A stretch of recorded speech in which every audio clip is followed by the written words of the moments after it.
Sin visión el pueblo perece, danos de tu dirección. Sin tu voz la oveja se pierde, sé nuestro pastor. Tú le hiciste un hogar al errante, casa para el pecador. La cosecha es abundante, envíanos, Señor. Tú construyes tu iglesia, la edificas con paciencia, nada puede detenerla. Jesucristo vive y reina. Gracias por estar con nosotros hoy, esta mañana, sobre todo para poder aprender de la palabra, porque esta es la intención de todos los domingos, es venir a la iglesia no pensando en nosotros mismos, ¿verdad?, sino pensando en Dios, qué es lo que Dios nos da. Y como dice ahí el título de la predicación, instrucciones finales. Yo no soy muy bueno para poner títulos así espectaculares que causen una sensación como, no sé, como para que la gente diga, uy, ¿de qué ir a hablar, verdad? Hace unos años atrás, muchos años atrás, hice una predicación sobre gigantes, enanos y chapulines. Entonces, no sé, algún día volveré a hablar sobre los gigantes, los enanos y los chapulines, basado en la historia de David, del pueblo de Israel. Pero se las dejo ahí, por si, ¿verdad?, por si la ven ahí, entonces van a decir, sí, esa es la que dijo el pastor. Es un título que causa algún tipo de expectativa, ¿verdad?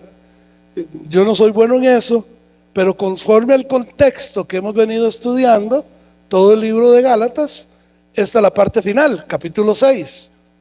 Y son las instrucciones finales de Pablo, no solo para los de Gálatas o los de Galacia, sino para usted y para mí, porque es lo que hemos venido enseñando con respecto al libro de Gálatas, cosas para nosotros, entender que es solo un camino, hay un solo evangelio, que son maldecidos aquellos que hablan otro evangelio, que son bendecidos aquellos que predican el evangelio, y ahora lo vamos a ver. Nos habla muy claro Pablo sobre la carne, sobre el espíritu, y nos hace un buen contraste entre vivir en la carne y el pecado, el mundo y lo que esto conlleva, y vivir bajo el Espíritu Santo, dirigidos por el Espíritu Santo, hablando sobre los frutos y no sobre los dones, ¿verdad? Porque Pablo hace esa claridad. Los dones son dados por Dios y Él se los da a cada uno de nosotros conforme Él quiere. Los frutos del Espíritu que habla Pablo son cualidades, virtudes, acciones que usted y yo tenemos que presentar o demostrar a todos los demás. No es que si yo quiero, no es que Dios me va a dar el fruto del amor y de la paz. A algunos hay que darles realmente esa paz, ¿verdad? Pero los frutos es algo que cada uno de nosotros, por eso, cada uno de nosotros, los hijos de Dios, debemos tener.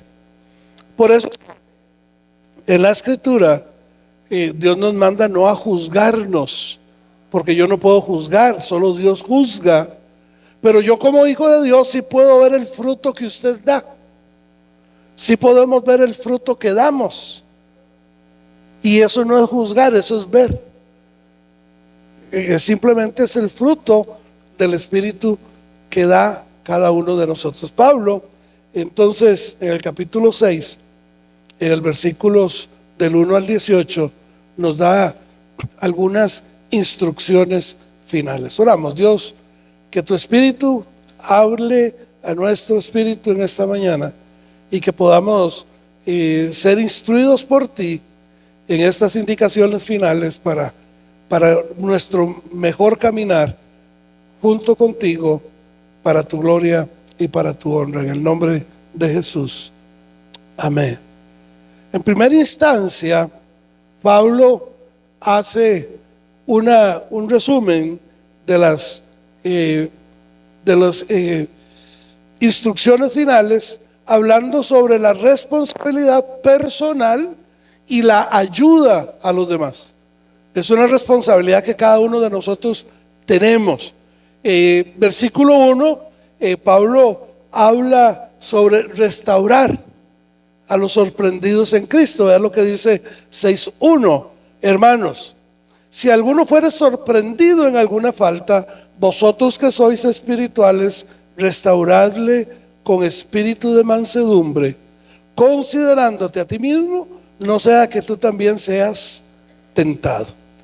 Pablo reconocía que podía haber entre los cristianos de Gálatas, o de Galacia, algunos que habían sido sorprendidos en pecado. La palabra falta es usada ahí como minimizando el tema de pecado.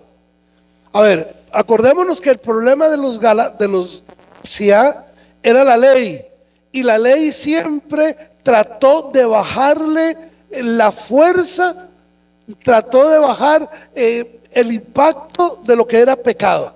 Por eso habían más de 365 normas para poder cumplir la ley. Entonces la ley siempre buscó la manera de cómo el pecado fuera lo más suave posible. Por eso Pablo usa el término falta, pero en realidad es pecado. Pecado, Jesús dijo que pecado era pecado, ¿no? Y lo maximizó allá en el Sermón del Monte cuando habló, por ejemplo, del adulterio. La ley dice que es esto y esto, pero yo os digo que con solo ver a una mujer y desearla, usted adulteró. Jesús aumenta la fuerza, el poder del pecado para minimizar conforme a la ley. Entonces yo digo que Pablo lo que nos está diciendo es que algunos han sido sorprendidos en pecado. Cuando habla de la palabra sorprendido, es la acción de caer. Es algo que usted y yo no estábamos pensando en practicar. Es algo que nos vimos o nos encontramos en el camino y tuvimos la oportunidad de no caer, de no meternos en ese pecado, o teníamos la oportunidad de participar. Ejemplo, un chisme. Ejemplo, abrís la computadora o abrís el teléfono y te aparece una imagen, un video pornográfico. Usted tiene la intención o tiene la oportunidad de borrarlo inmediatamente, de ir y ocultarlo o reportarlo y decir que usted no quiere ver eso, y tiene la oportunidad en su teléfono, o tiene la oportunidad de seguir viéndolo. Y usted puede decir: es que yo no lo toqué, es que me apareció. Esta es la idea de la palabra sorprendido. Porque, a ver, si somos honestos y transparentes, ¿a cuántos les han salido esas imágenes en su teléfono o en su computadora? Yo me llevé un chasco una vez. En mi casa yo le estaba enseñando a Mabel, no me acuerdo qué era, algo estaba viendo yo con ella en la computadora, con Mabel, ella en mis regazos, y estábamos viendo, no sé si eran unas faulas, una cosa, pero de un pronto a otro, cuando seguí viendo la faula, pasamos a otro capítulo y aparece esa cosa, ¿verdad? Y pego ese grito y le digo a Mabel: quítese de aquí. Y Ana me oyó: ¿qué pasó? Venga, vea lo que me salió. Y yo no sé por qué salió. Entonces hay que cancelar esas cosas. Esta es la palabra que Pablo usa para sorprendido. No es alguien que usualmente está cayendo en ese mismo pecado. no es alguien que usualmente está practicando ese pecado. Es como aquel que dice, es que me invitaron a una fiesta y me dieron ahí no sé, un traguito que era de algo combinado con algo, y eso me llevó y me monté en la carreta otra vez. Hay absurdos a veces, pastores, que no dan la cena del Señor con vino de uva como debería de ser, porque algún hermanito puede caer nuevamente en pecado porque sintió el alcohol. Wow.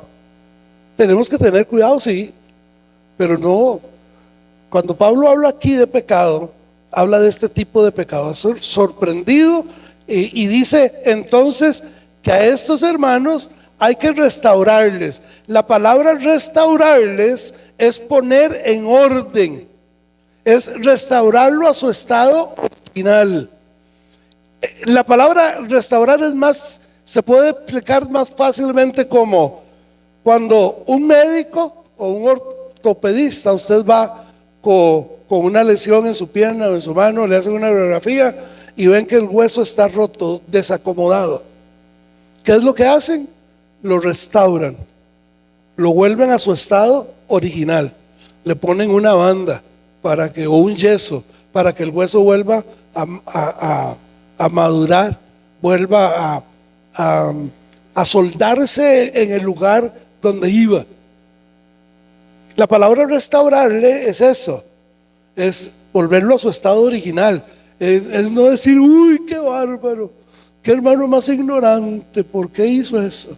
O simplemente despedazarlo moralmente, lo destruimos, hacer del árbol leña del árbol caído, dicen nuestros dichos, ¿verdad? Pablo dice que a estos hermanos que son sorprendidos hay que restaurarlos con amor. El objetivo es restauración, porque dice que sean restaurados con espíritu de ¿qué? De mansedumbre. Con espíritu de mansedumbre, con una plena comprensión de nuestra propia debilidad y corrupción. Porque podemos caer, cada uno de nosotros puede caer. Podemos ser sorprendidos. Usted se la jugó y no eliminó esa edición que salió en su teléfono. Usted se la jugó y participó en el chisme del hermano o de la hermana. Usted se la jugó y participó en la mentira que se estaba regando por ahí y por allá, y no fue sorprendido. Pero Pablo dice que algunos son sorprendidos, y cuando son sorprendidos, lo que tenemos que hacer es restaurarlos con amor, con mansedumbre. Perdón, esa era la palabra. Lo segundo es llevar nuestras cargas. Versículo 2 al 5. Llevar las cargas de los otros y la nuestra. Sobrellevad los unos, versículo 2, las cargas de los otros, y cumplid así la ley de Cristo. Porque el que cree ser algo, no siendo nada a sí mismo, se engaña. Así que cada uno someta a prueba su propia obra, y entonces tendrá motivo de gloriarse solo respecto de sí mismo y no en otro, porque cada uno llevará su propia carga. Pablo amplía la idea anterior de ser sorprendido en alguna falta, y habla cuando dice que sobrellevar las cargas, no solamente habla del aspecto de ser sorprendido en el pecado, sino que la palabra misma, en este caso la palabra cargas, da la intención o la idea de una persona que se está hundiendo bajo cargas pesadas. Da la intención de un hermano que le está costando dejar el chisme, que está costando dejar la pornografía, que le está costando dejar la mentira, que le está costando dejar de usar malas palabras que el mundo le ha enseñado, que le está costando dejar de pensar choriceramente hablando. Cargas pesadas que son sometidos los hijos de Dios. Por eso Pablo dice que estos hijos de Dios, nosotros debemos de animarlos. ¿Cómo? Llevando las cargas con ellos, llevando las cargas juntamente con ellos. El enfoque no es el hermano que está en pecado y que está hundiéndose y que hay que terminar de hundirlo, poner el pie y terminarlo de despedazar. Ese no es el enfoque. El enfoque es llevar las cargas junto con él, llevar esos procesos en el que la persona está pasando y ayudarlo a levantarse. Esto requiere una organización muy sencilla, hermanos. Yo oigo que un hermano llegue y me dice: pastor, viera que tengo problema en esto, no sé cómo usar las redes sociales, me está saliendo mucho de esto. Lo primero que yo le diría: hermano, si le sale mucho de eso es porque usted ve mucho eso. Ahora, ¿cómo nos ayudamos? Pastor, no sé. Bueno, venga, yo tampoco sé, pero vamos a buscar a alguien que nos ayude cómo eliminar y cómo cambiar la perspectiva de la red social que usted tiene. Lo segundo, vamos a orar. Lo tercero, cada vez que usted se vea tentado, llámeme. En el momento que usted se vea tentado, llámeme. Vemos juntos, no, esa no. Llámeme y entonces vamos a orar para que Dios traiga paz y fuerza en ese preciso momento. ¿Qué cuesta eso, hermanos? Es más fácil señalarlo, es más fácil criticarlo, es más fácil juzgarlo, es más fácil despedazarlo. Pablo dice que debemos de llevar las cargas los unos a los otros. Es buscar una carga. Alguien está pasando por situaciones incómodas, difíciles. Venga, hermanos, vamos a caminar. Lo dice la Biblia que debemos de poner nuestros hombros, o debemos de llorar con el que llora y reír con el que ríe. Eso es llevar las cargas. Y a veces encontramos hermanos y hermanas en la iglesia que uno los ve, no sé, a veces medios tristones, a veces los ve uno medios apagadillos, pero no se le arrima a nadie a preguntar: hermano, ¿qué le pasa? ¿Puedo ayudarle en algo?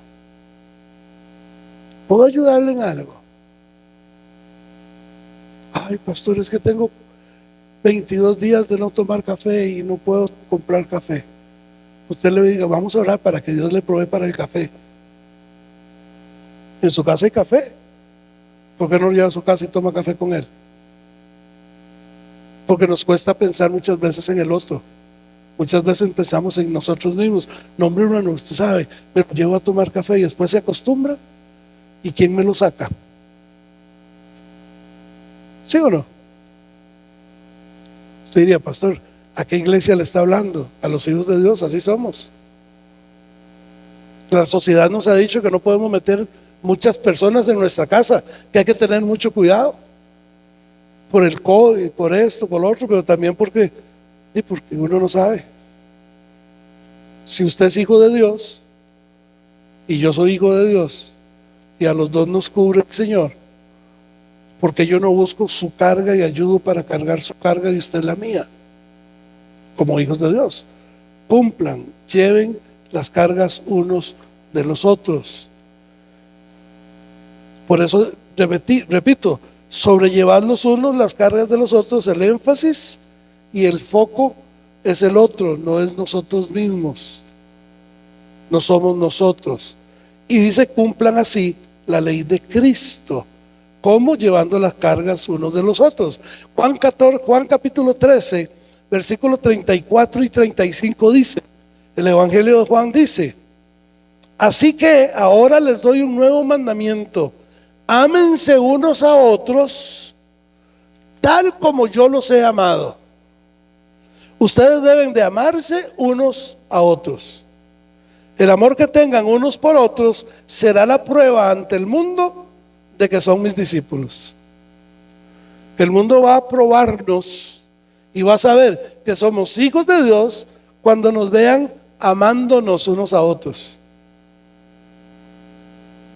Cuando nos vean llevándonos las cargas unos de los otros. Porque todos tenemos nuestras cargas, hermanos. Algunos más pesadas que otras. Pero todos tenemos nuestra carga. Todos tenemos cosas que nos cuesta llevar. Que nos cuesta llevar. Cuando estamos saliendo del mundo, el mundo nos ha cargado con un montón de situaciones que a veces nos cuesta botarlas. Tenemos enredos financieros, tenemos enredos con parejas, tenemos enredos en las escuelas, tenemos enredos de un montón de cosas. Son cargas que llevamos. Pero ¿cómo las quitamos? Sí, se las entregamos a Cristo, sí, Él las toma, claro que sí, Él las aligera, sí, pero te puso a ti y me puso a mí alrededor tuyo para que lleváramos las cargas los unos de los otros, para que pudiéramos ayudarnos. Y no todo el tiempo ayuda es económica, porque a veces pensamos, es que yo no puedo darle pero ni una peseta. No, Él lo que necesita es un abrazo. Ella lo que necesita es una palabra que le digan, mira, Dios te ama y yo también, aquí estoy. Él lo que necesita es un oído a las 11 de la noche cuando está frustrado o frustrada, cuando ya no sabe nada más que hacer y lo único que piensan son tonteras y estupideces. Él lo que necesita es un oído que la oiga o que lo oiga y que le diga, venga, vamos a orar, Dios te ama. Eso no es plata, porque a veces reducimos toda situación a lo económico. Y no todo el tiempo es económico. No todo el tiempo es económico. Está hablándole a los legalistas. Y los legalistas decían, hay que cumplir la ley. Bueno, Pablo les dice, ustedes quieren cumplir la ley, aquí está su ley. Aquí está su ley. Sobrelleven los unos las cargas de los otros y cumplan así la ley de Cristo. No fue que le preguntaron a Jesús, Jesús, ¿y cuáles son los dos más grandes mandamientos? ¿Se acuerdan?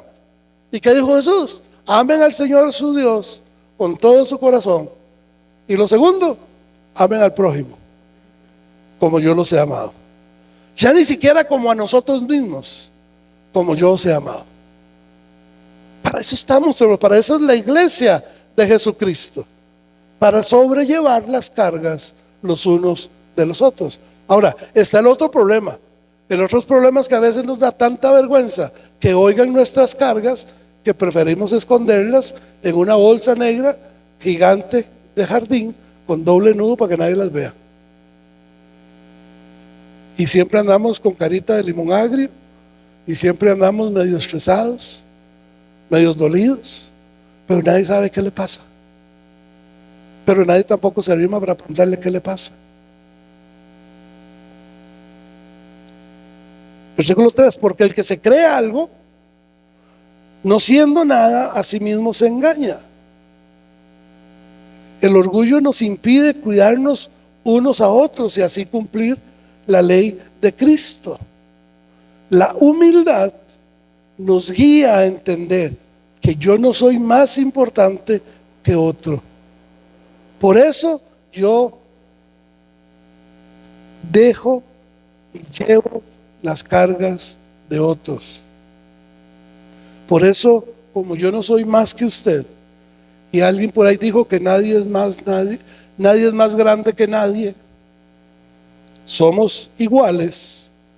Dejen que puedan ocuparse de sus cargas alguno o alguna hermana.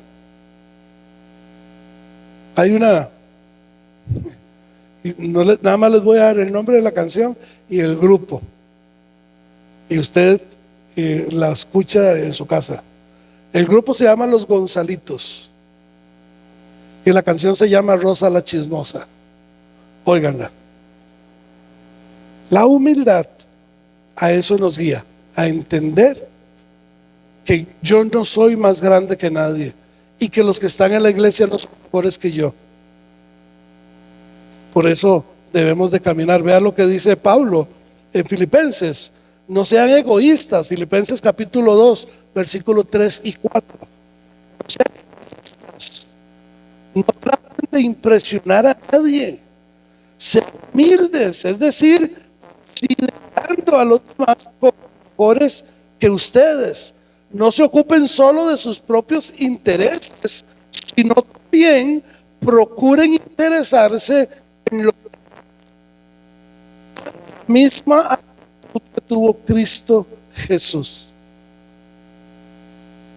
Caminemos, porque el que no lo hace así, dice a sí mismo, se engaña, dice Pablo. Esa parte de a sí mismo se engañan tiene que ver con el orgullo, y el mejor ejemplo, el más claro ejemplo de esto es Satanás, porque Satanás sigue pensando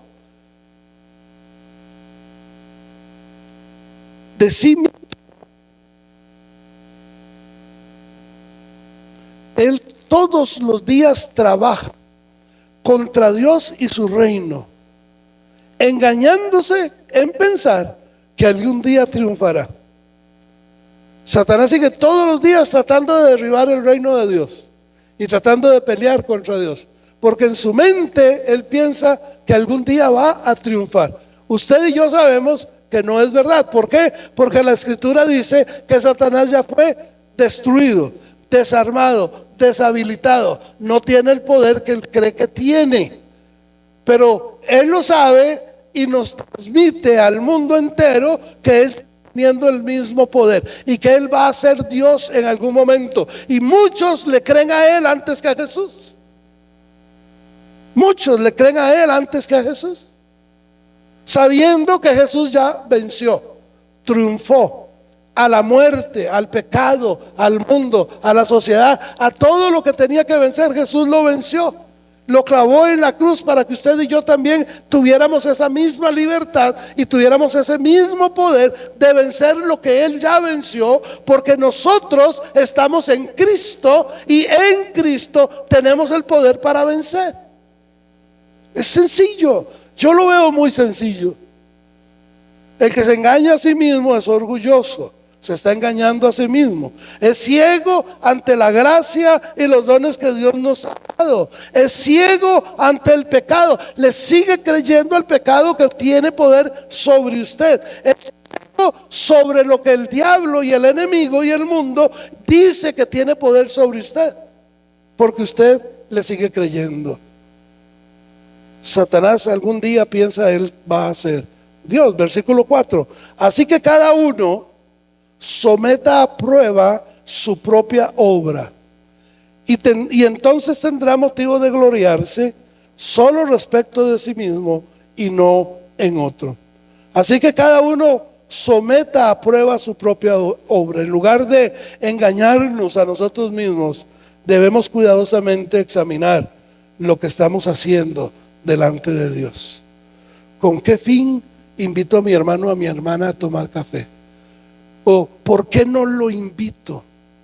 ¿Por qué no puedo hacerme más amigo o amiga de aquel o de aquella? En algunas oportunidades a mí me han dicho personalmente: es que hablar con usted es aburrido, porque usted solo de iglesia habla, usted solo de Dios habla. Y yo en alguna oportunidad me quedé callado, y en otras oportunidades simple y sencillamente no vuelvo, porque yo digo, si a mí me quitan hablar de Dios, no tengo nada que hablar. Lo mejor que tengo es Dios. Lo que me ha hecho feliz toda la vida es Dios. El que me ha provisto todo es Dios. El que me ha cuidado es Dios. ¿Y cómo voy a hablar de Él? Usted compra una moto, usted compra un carro, compra una casa, y los primeros 15 años de la vida empieza y sigue hablando de quién, de su logro, de su logro. Por eso es que todos los que se gradúan sacan con una foto con el título de graduación. Es su logro, y qué bueno, está bien, eso es bueno. Pero Pablo dice que cada uno de nosotros debe someterse a Dios y llevar su propia carga. Hay dos palabras cargas, ¿verdad? No los carguitas, hay dos cargas. Versículo 2 habla de sobrellevar las cargas los unos de los otros, y dijimos que esa palabra significaba, tenía la idea de personas que estaban sometidas bajo pesados pesadas situaciones. A esas hay que sobrellevarlas. Pero nosotros tenemos nuestra propia carga. Y el término acá es como la mochila. Es como una mochila cuando va uno de viaje. Se echa una mochililla al hombro. El que no la carga mucho porque después de 5 minutos caminando y ya usted va así y no va así. ¿Verdad? Porque la mochila se lo va llevando para atrás. Es una mochila donde cargamos cosas.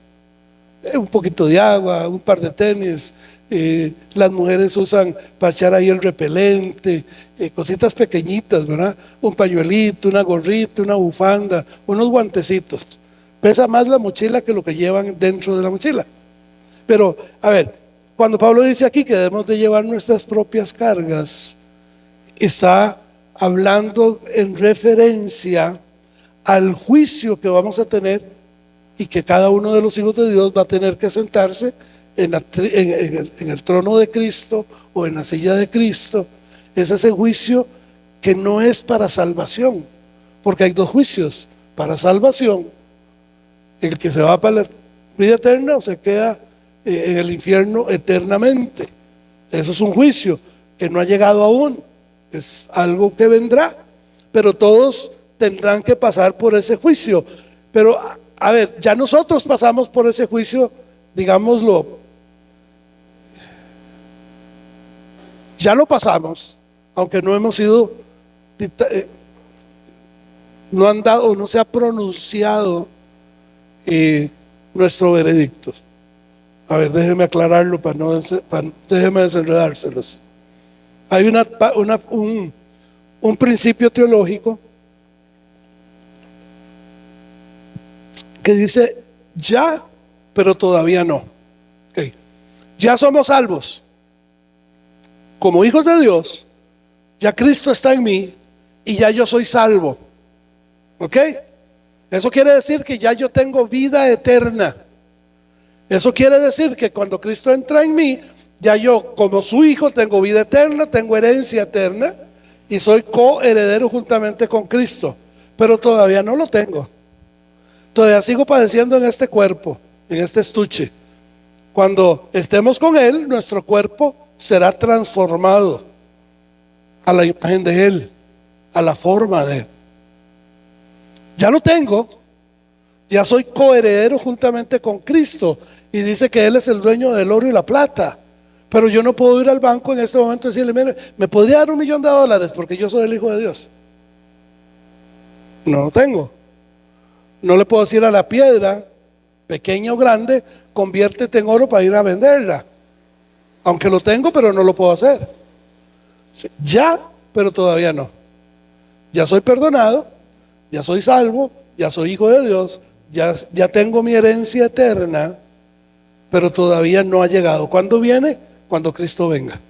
Ok, ese es el juicio. Pablo no se está refiriendo a ese juicio. Pablo se está refiriendo al juicio que cada uno de nosotros, después de que Jesús diga, o el Padre diga: este es mi hijo amado, en él tengo complacencia, vaya, reciba la herencia y vas a la vida eterna.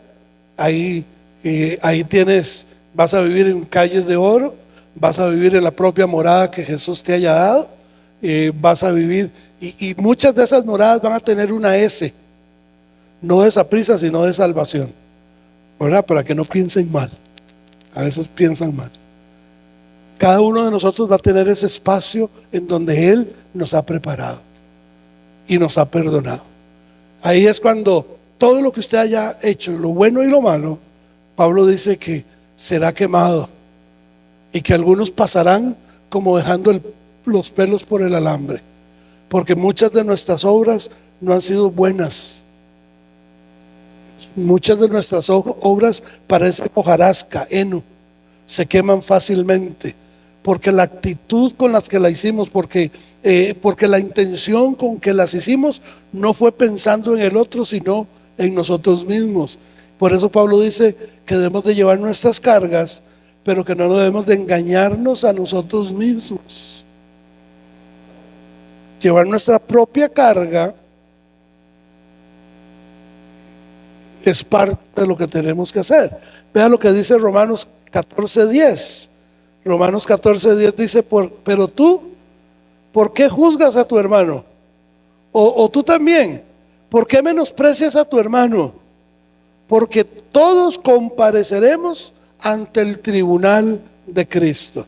Ese tribunal es para buenas obras, es para que Dios nos dé los galardones prometidos.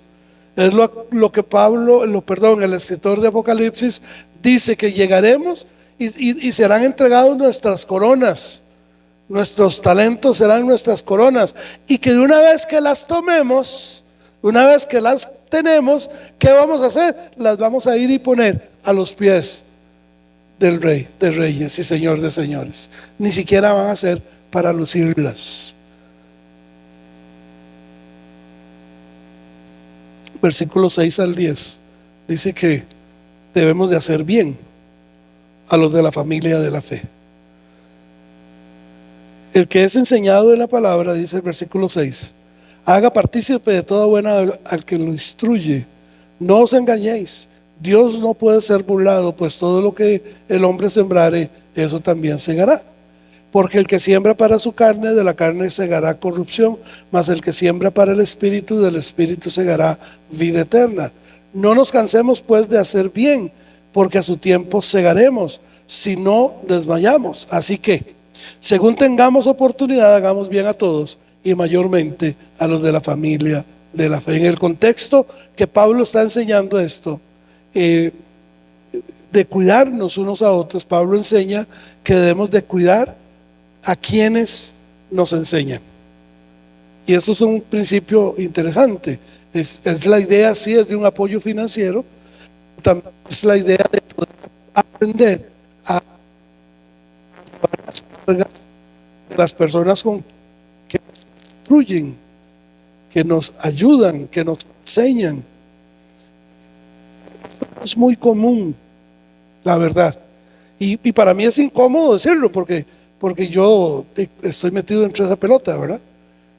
Pero lo que Pablo está tratando de hacer es decirles, vean, ustedes son lo que son porque Dios los ha hecho así, pero Dios puso personas para que los siguieran guiando. A ellos manténganlos. Y el énfasis aquí es compartir, un pago. Porque muchas veces los pastores tienen un buen salario, tienen buenas garantías sociales, tienen un buen plan de retiro, tienen vacaciones, y la iglesia y los ministerios económicamente los tienen muy bien, pero son los más solitarios de la iglesia. Pero el pastor es el hombre y la mujer o la familia más criticada, más juzgada, más vista para poder ver en qué cae. Pero el pastor muchas veces carece de un buen amigo, carece de un buen hermano, una buena familia que se siente a la par de él y que no se asombre cuando el pastor tira el tapón y empieza a decir ya no quiero más, ya no quiero más. Pablo está diciendo esto, no es solamente pagarle, porque para pago hay buenas instituciones, hay buenas iglesias y organizaciones que hacen bien ese punto. Pablo está hablando de que con él, que nos enseña, debemos también compartir. Debemos también ayudarlo a llevar sus cargas, porque también tiene cargas, porque también tiene sus angustias. Martín Lutero, refiriéndose a este tema en general, especialmente acerca de la enseñanza, Martín Lutero dice: cuando Satanás no puede reprimir la predicación del evangelio por la fuerza, porque lo ha intentado, por la fuerza se quemaron muchas Biblias, por la fuerza se mataron a muchos cristianos, por la fuerza se sigue anulando las iglesias en China y en otros países donde tienen que meterse a cuevitas para poder orar y buscar a Dios. El evangelio sigue a la fuerza el enemigo sigue tratando de eliminar el reino de Dios a la fuerza, a golpes, a patadas, a trompadas. Martín Lutero dice que cuando Satanás no puede lograr esta parte de reprimirlo a la fuerza, entonces va a tratar o tratará de lograr su propósito de reprimir el mensaje del Evangelio va a reprimir, va a tratar de lograr su propósito golpeando al ministro y a las iglesias con pobreza. Con pobreza. Porque el pobre no piensa en otra cosa más que en poder salir adelante. Aunque ame a Dios, aunque le crea a Dios, muchas veces eso es lo que pasa. Yo por eso tengo mucho miedo de las iglesias que andan como en opulencia. Tengamos cuidado. No son malas, no estoy diciendo que son malas. Yo, Tony Blanco, le tengo cuidado a esas cosas. Dios nos ha tratado con opulencia a nosotros en CCF. Y lo digo con honestidad. Porque si tuviéramos que operar con lo que nosotros, cada uno de nosotros aporta económicamente, única y exclusivamente económico, nosotros no pudiéramos pagar esta bodega. Quitemos a Dios de la fórmula, ¿ok? Quitemos a Dios de la fórmula. No seamos tan espirituales. Si quitamos a Dios de la fórmula con lo que usted y yo damos, no podemos pagar esta bodega. Por eso damos gracias a Dios de que Él ha sido siempre fiel y nos ha mantenido acá, usándolo a usted, usándome a mí, pero Él quiere seguir usándolo a usted y a mí, aún dando más.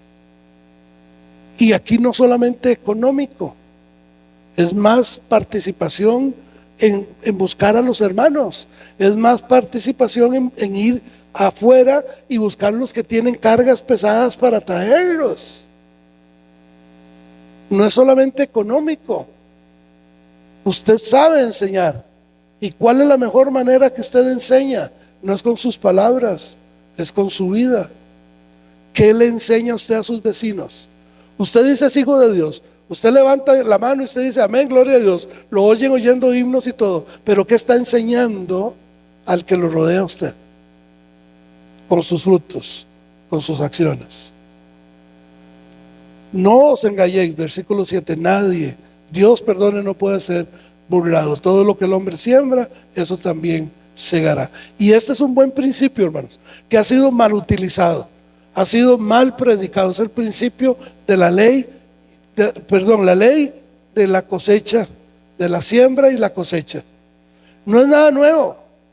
Usted siembra 1 hectárea de frijoles y va a tener un montón de frijoles. Usted siembra 10,000 metros cuadrados de maíz y usted va a tener un montón de maíz para hacer un montón de chorreadas. ¿Sí? Pero usted puede pasar por el dueño de ese milpalo, el dueño de ese cafetal o de ese lugar donde están los frijoles, y puede sentir envidia porque tiene 1 hectárea y va a tener muchos frijoles. Y se va a su casa y coge una macetera, una macetita, y siembra 4 frijolitos, pensando que va a tener la misma cosecha que el que tiene 1 hectárea sembrada. Y Dios le da 4 frijolitos apenas como para un caldito y una media pequeña sopa negra. Y entonces usted se frustra con Dios. Todo lo que el hombre siembre, segará. Usted quiere sembrar bastante, espere recoger bastante. Usted quiere sembrar poquito, tranquilo, siembre poquito, pero no espere grandes cosechas. Ese es el principio de la siembra. Pero ¿qué es lo que dice el Evangelio? Es lo que dice: no se engañen, Dios no puede ser burlado. Todo lo que el hombre sembrare, eso segará. No puedo segar más de lo que sembré. Dios me va a dar la cosecha conforme a mi siembra. Permítame un momentito.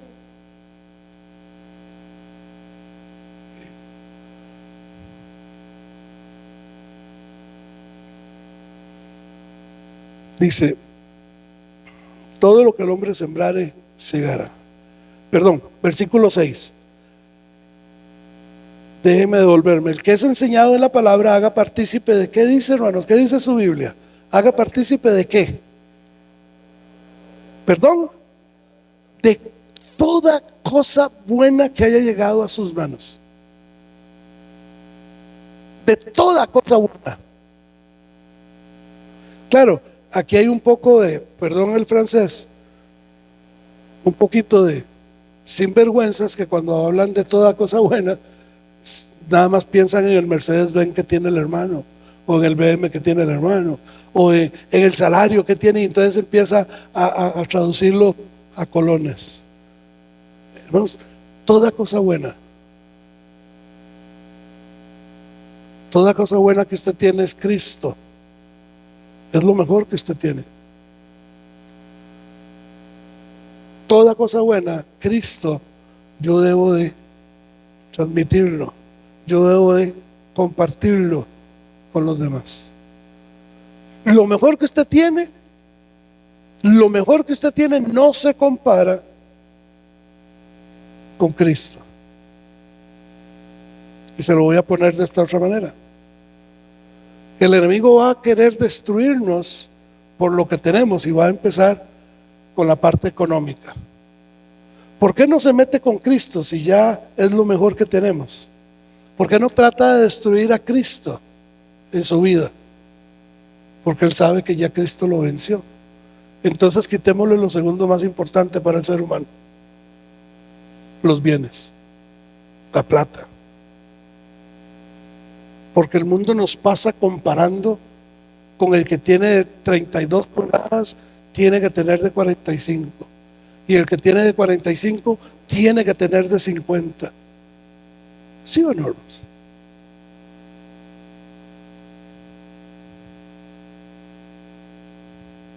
Versículo 8: el que siembra para su carne, de su carne segará corrupción, mas el que siembra para el Espíritu, del Espíritu segará vida eterna. Si queremos recoger una cosecha espiritual, entonces no debemos de ser escasos en sembrar lo espiritual. Es lo que hemos hecho, hermanos, en CCF. Hemos sembrado al Señor de diferentes maneras en toda esta comunidad, de diferentes formas. No pueden decir que solo de una manera evangélica, normal o tradicional.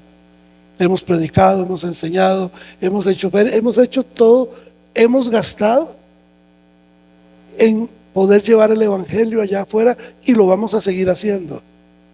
Lo vamos a seguir haciendo, aunque nos quedemos pobres. Bueno, pobres para el mundo. No nos cansemos, dice Pablo, y usa términos como: no se cansen de hacer el bien, y segaremos si no desmayamos. Y me llamó mucho la atención esta palabra de desmayar, porque la intención de esta palabra, yo no sé lo que es esto porque nunca he estado embarazado, pero he visto en películas y oigo que la mujer se siente en algún momento frustrada, desesperada, desmayada en medio de la labor de parto, que la labor de parto es más complicada que el parto mismo, porque lleva un trámite y una secuencia de dolores, de sentirse sola, de querer ahorcar al marido. Hay una secuencia donde en algún momento está sola y dice: ¿y a qué horas me metí en esto? Y aquel fulano ni siquiera aparece. Es la idea de desmayar. Todavía no ha nacido el bebé. Pero en medio de esa situación no puede desmayar, hay que seguir para adelante. Por más dolor que le venga, por más situación que hay que seguir para adelante. ¿Hasta cuándo? Hasta que nazca el bebé. Ya cuando nace el bebé, se olvidó de todos los dolores y que yo no sé qué. Y no, hombre, qué lindo el bebé, mejor podemos tener hasta 6. Desmayar. Hermanos, no debemos desmayar. Pablo habla: no debemos desmayar, que no debemos de cansarnos de ayudar y de llevarnos las cargas unos de los otros. Y habla sobre la familia de la fe, aquí muy rápidamente para poder terminar las palabras finales. Cuando habla de la familia de la fe, anoche hablábamos un poquito Fabián y yo y los hombres que estábamos acá, que Ayudar a la familia de la fe no solamente a nuestros hermanos, y no solamente con, no sé, regalar un pancito, un quequito, lo que fuera. Pero apoyar a la familia de la fe es apoyar al hermano que tiene un emprendimiento. Pero muchas veces como hermanos pretendemos ir a buscar a mi hermano para que me haga un buen descuento y ojalá que me lo regale. Eso no es lo que dice aquí. Si yo quiero un queque y alguno de ustedes hace queques, yo voy a preferir comprar su queque en vez de alguno en otro lugar. Sí, porque la Musi hace queques muy baratos. Sí, porque Musmani hace queques muy baratos. Sí, porque Walmart y PriceMart hace queques muy baratos. Y entonces pareciera que es una ganga comprar un quecote, pero con una capota así de lustre. Se ven muy parejitos, ¿verdad? Y todo el mundo cree que tiene el quequito. No, es un montón de lustre para poder emparejar las tortas que se jalaron. Es que mi hermano hace queques, los hace muy ricos, los hace muy sabrosos, pero más caros que en el Walmart.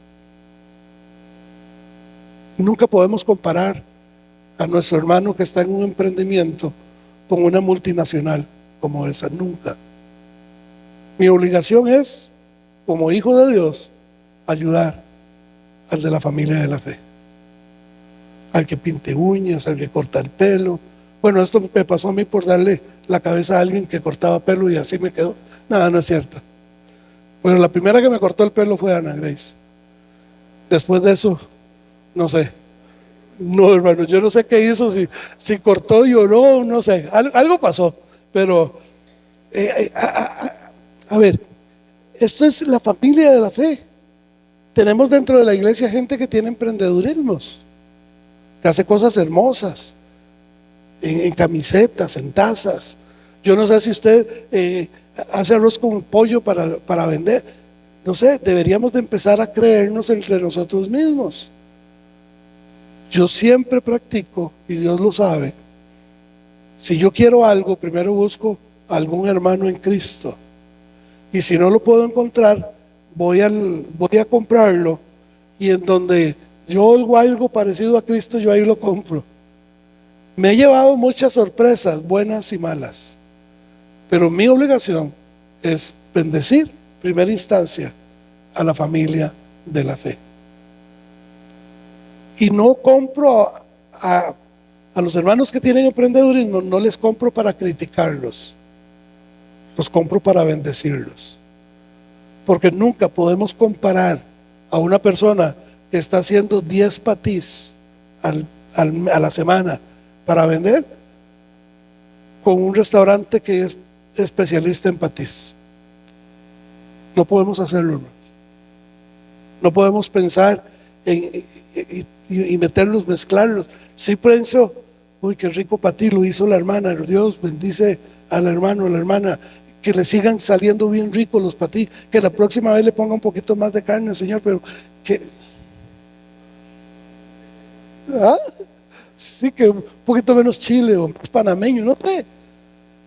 La familia de la fe es la manera de bendecirnos. Entonces, por último, las palabras finales de Pablo. En primera instancia, le habla a los legalistas. En el versículo 11, Pablo habla sobre escribir con grandes palabras de su propia mano, y la intención ahí hay dos formas de interpretar. Una es que Pablo se decía que el aguijón de la carne de Pablo era que estaba quedándose ciego, y entonces algunos teólogos y intérpretes de la escritura mencionan que esto es un punto de apoyo para seguir pensando que Pablo estaba quedándose ciego, cuando dice que vea con grandes letras os escribo.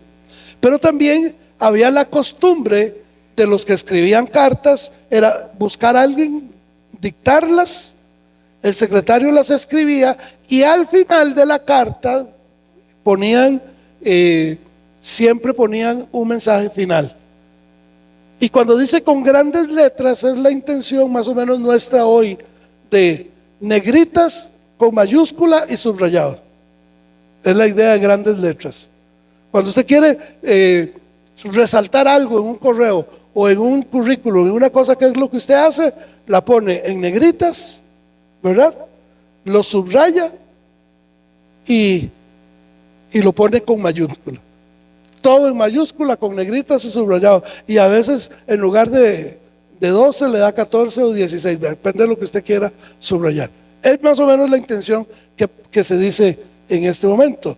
Ahora, a los legalistas les dice en el versículo 12, todos los que quieren agradar en la carne, estos os obligan a que os circuncidéis solamente para no padecer persecución a causa de la cruz de Cristo. Porque ni aun los mismos que se circuncidan guardan la ley, pero quieren que vosotros os circuncidéis para gloriarse en vuestra carne. Todos los que quieren agradar la carne nos someten con un pensamiento: es no padecer por el evangelio. Por eso se ha diluido el evangelio. Por eso muchas iglesias no hablan de pecado. Por eso muchas iglesias no predican el evangelio tal cual. Tienen buenas charlas, tienen buenas conferencias los domingos. Ya son conferencias, ya no son cultos. Es un conferencista con títulos que son así bien llamativos, pero se habla de positivismo, se habla de psicología, se habla un poco de psiquiatría, se habla un poco de ganar como Steve Jobs, pero no hablan del evangelio. ¿Para qué? Para no ser perseguidos por el evangelio. Por eso las iglesias se llenan. Por eso hay iglesias llenas. Porque como a mí nadie me dice que lo que yo hago es pecado, ahí me gusta.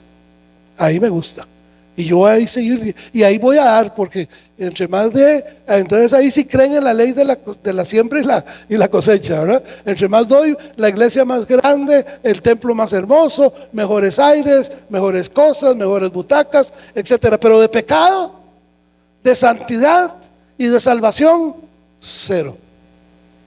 O lo mínimo.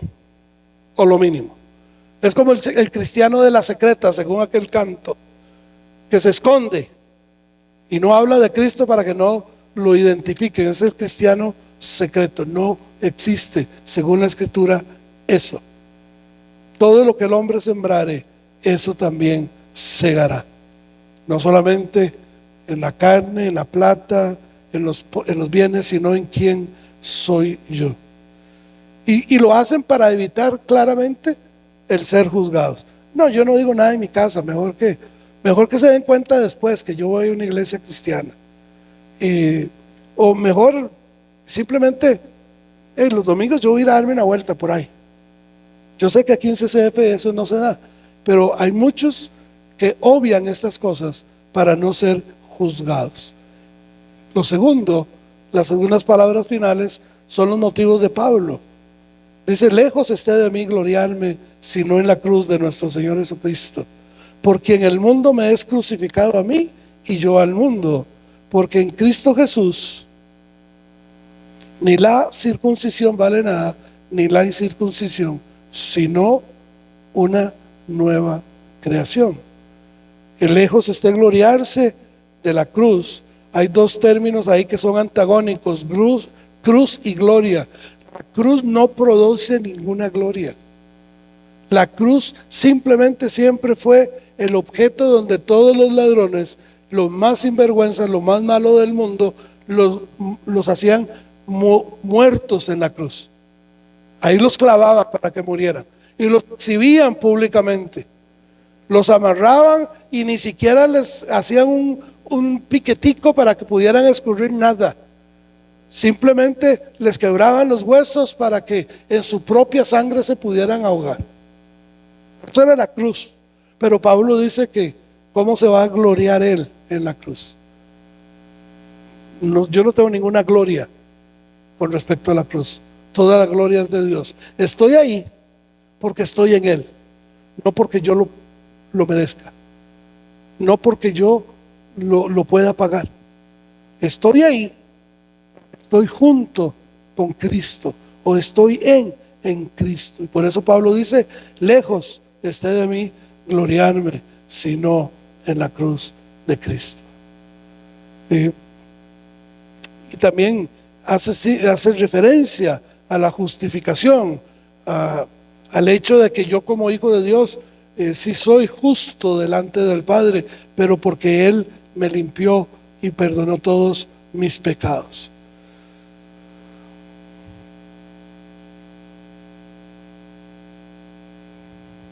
Porque en el mundo me es crucificado. Pablo hasta en el capítulo 5 versículo 24 dice: pero los que son de Cristo han crucificado la carne con sus pasiones y deseos. Gálatas 5, 24. Y aquí en capítulo 1, capítulo 2, capítulo 3 habla de crucificar el ego, el yo, a mí mismo. En el 5 habla de crucificar la carne y las pasiones, y aquí junta al mundo para decir: yo soy crucificado juntamente con él al mundo. Es decir, el mundo no tiene nada que hacer conmigo. Es como que Pablo le está diciendo: a mí el mundo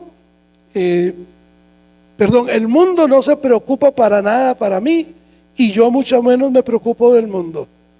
¿Por qué andamos preocupados por lo que el mundo piense de mí como hijo de Dios? Si el mundo no me ha dado nada para que yo me preocupe por él. Si lo que yo tengo es de Cristo y es de Él, ¿por qué tengo que preocuparme por lo que el mundo dice? Hay algo interesante y muy claro. El mundo no se preocupa por mí, porque ya sabe que a mí me perdió. Y yo no me preocupo del mundo, porque yo sé que estoy crucificado al mundo junto con Cristo. Y versículo 15 dice: porque en Cristo Jesús ni la circuncisión vale nada, ni la incircuncisión, sino una nueva creación. No importa si yo estoy circuncidado o no estoy circuncidado. No importa, hermanos, si yo hablo o no hablo en lenguas.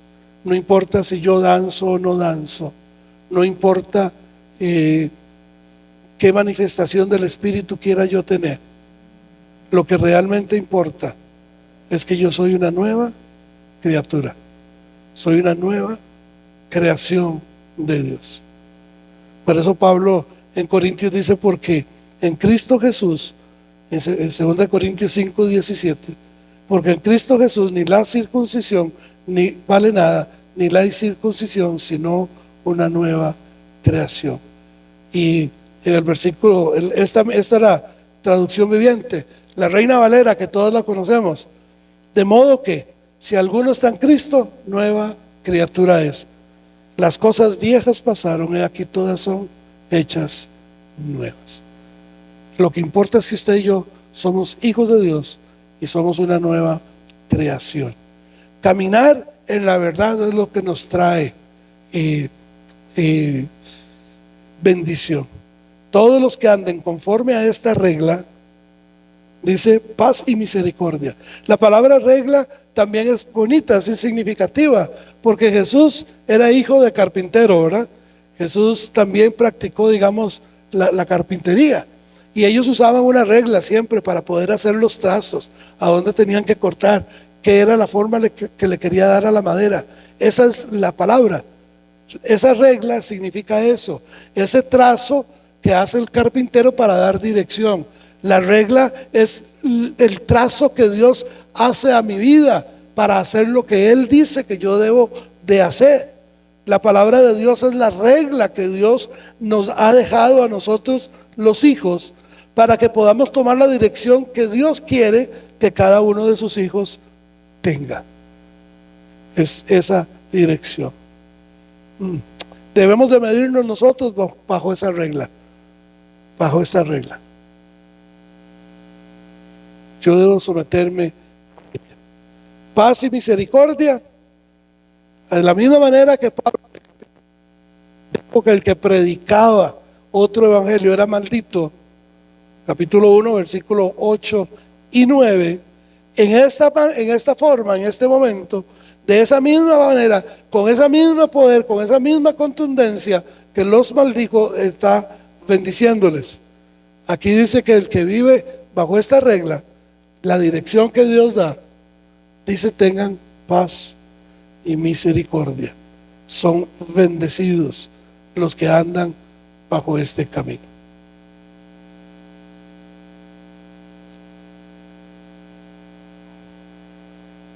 Versículo 18, nada más leo el 17 y el 18 y termino, porque ya me pasé algunos minutos.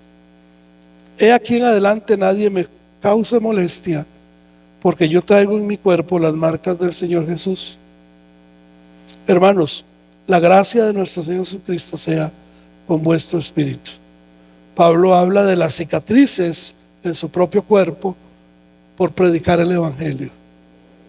Literalmente cicatrices, golpeado, apedreado, tuvo que padecer por Cristo. Las marcas del cuerpo de Pablo hablan de lealtad, habla de bendición, habla de fidelidad de Pablo hacia Cristo. Cada uno de nosotros lleva esas marcas.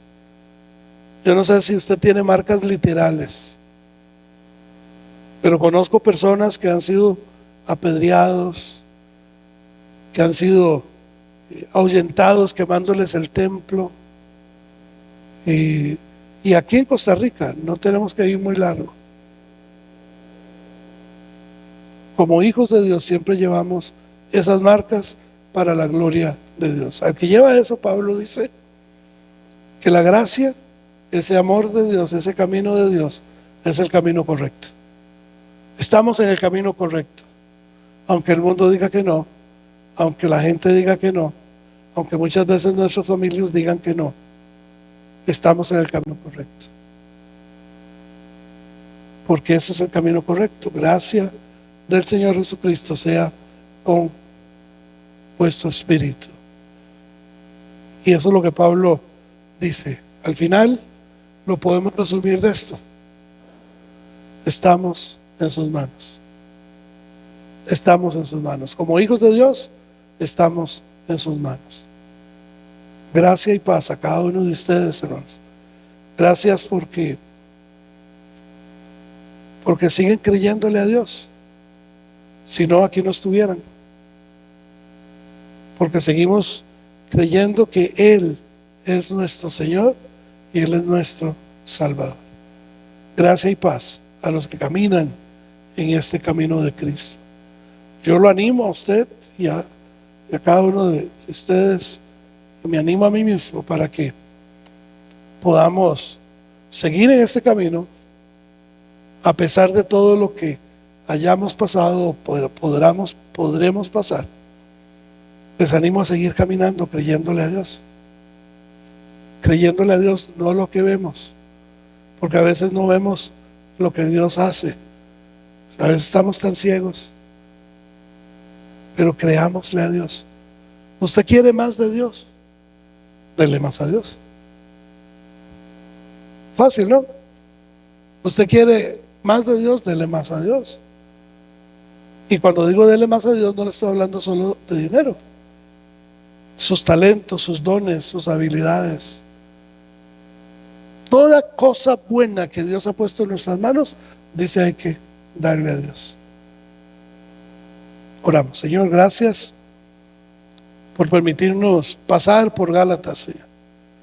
Por pasar por toda esta experiencia que Pablo escribió a nuestros hermanos allá en Galacia hace tantos años.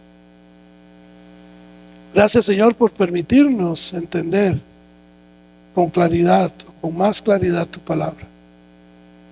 Ahora ayúdanos a hacer lo correcto con lo que hemos aprendido. Guíanos, guía a mi hermano, guía a mi hermana. En este último tiempo, ayúdanos a entender la carga de mi hermano, de mi hermana, para poder caminar con él y con ella, llevando nuestras cargas unos a otros. Pero sobre todo, Dios, no nos permitas dejar de pensar en el que no te tiene. No nos permitas dejar de invertir en el que te necesita, en el que necesita de tu perdón, el que necesita de tu gracia, de tu misericordia. Danos todo lo necesario para seguir invirtiendo en aquellos que necesitan de ti, Señor. Gracias. En el nombre de Jesús. Amén.